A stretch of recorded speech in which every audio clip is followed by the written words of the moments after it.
the leaders of two countries that often talk of their special relationship.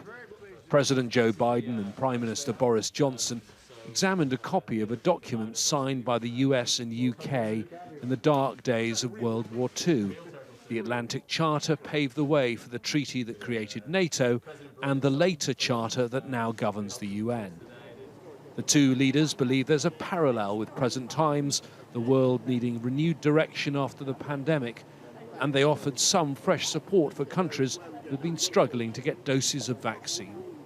The United States is providing these 500,000 doses with no strings attached. Let me say it again, with no strings attached. Our vaccine donations don't include pressure for favors or potential concessions.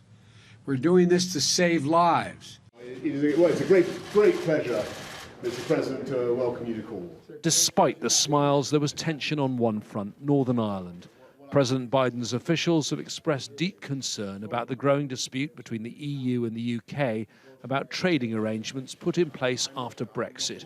They fear it may derail the historic peace deal signed in 1998, the Good Friday Agreement. COVID-19 has changed the world since the last G7 meeting in Biarritz in France almost 2 years ago.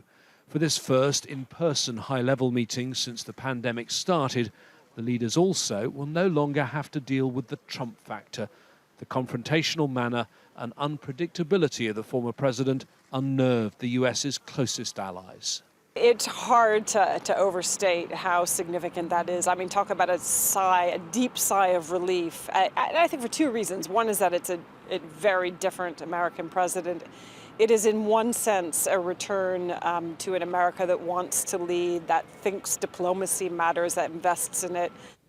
The overall direction of President Biden's foreign policy is clear.